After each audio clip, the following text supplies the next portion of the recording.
Hello दोस्तों, आज हम भारतीय संविधान के भाग 1 में वर्णित चारों अनुच्छेदों को ट्रिक से याद करेंगे।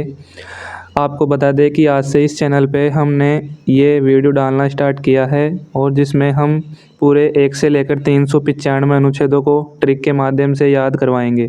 तो इस कड़ी में आज ये पहला वीडियो है जिसमें हम केवल 4 अनुच्छेद याद करेंगे। भारतीय संविधान में 22 भाग है, जिसमें से पहला भाग है संघ और उसका राज्य क्षेत्र, the union and it's territory. इसमें यह बताया गया है कि भारत की भौगोलिक सीमा कहाँ तक होगी, यानी कि भारत के नक्शे में कौन कौन से क्षेत्र शामिल होंगे और उन्हें के अंदर जो राज्य हैं उन्हें कौन बनाएगा और कौन तोड़ेगा और कौन विघटन करेगा। तो इसका जो पहला अनुच्छेद है उसमें बताया गया है कि भारत अर्थात इंडिया राज्यों का एक संघ होगा, यानी कि जो सभी राज्य मिलकर भारत का निर्माण करेंगे।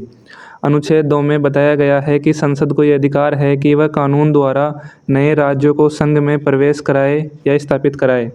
आपको बता दें कि इसमें जो भारत की सीमा से बाहर के राज्य हैं या बाहर के क्षेत्र है उन्हें भारत में शामिल करने के प्रावधान हैं। जबकि अनुच्छेद 3 में जो भारत में पहले से स्थित राज्य हैं उनके बारे में प्रावधान है कि अनुच्छेद 3 में है कि संसद को यह अधिकार है वह किसी राज्य के क्षेत्र, सीमाओं या नाम में परिवर्तन कर सके। तो अनुच्छेद 2 और 3 दोनों में राज्यों के निर्माण की बात है, लेकिन इनमें अंतर यही है कि अनुच्छेद 2 जहां भारत से की सीमा से बाहर के क्षेत्रों की बात करता है और अनुच्छेद 3 वहीं पर भारत में स्थित पहले से राज्यों की सीमा में चेंज करने की बात करता है। और अनुच्छेद 4 में ये बताया गया है कि इन जो अनुच्छेद 2 और अनुच्छेद 3 के तहत कोई भी नया राज्य बनेगा उसकी शक्ति संसद के पास होगी। अब हम इनको ट्रिक से याद करने की कोशिश करेंगे। तो जो पहला अनुच्छेद है इसमें लिखा है ना कि भारत अर्थात इंडिया राज्यों का एक संघ होगा। तो इसमें जो एक शब्द है इससे ही हमें इसे याद रखना है कि अनुच्छेद 1 राज्यों का एक संघ होगा, तो दोनों में एक आ रहा है, तो इस तरीके से आसानी से याद हो सकता है कि 1 से 1 याद रख लेना।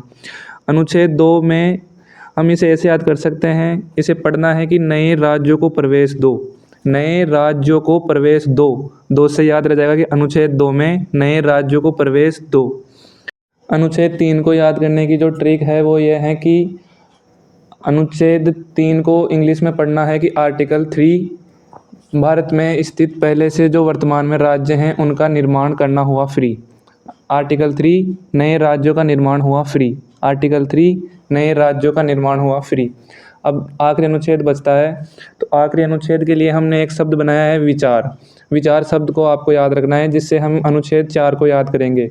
विचार में हमें वी को अलग देखना है और 4 को अलग देखना है, क्योंकि 4 से तो अनुच्छेद 4 बना लेंगे और वी से बनाएंगे विधि, और विधि से हमें ये याद करना है कि अनुच्छेद 2 और अनुच्छेद 3 के तहत विधि बनाने की शक्ति संसद के पास होगी। तो इसके लिए विचार शब्द को याद रखना। एक बार रिवाइज कर लेते हैं। अनुच्छेद 1 भारत राज्यों का एक संघ होगा। अनुच्छेद 2 नए राज्यों को प्रवेश दो। अनुच्छेद 3 वर्तमान राज्यों को नए राज्यों में बनाना या नए राज्यों से जोड़ना हुआ फ्री। अनुच्छेद 4 विचार, विधि बनाने का शक्ति संसद के पास होगी, ये बताया गया है अनुच्छेद 4 में। Okay guys, thank you.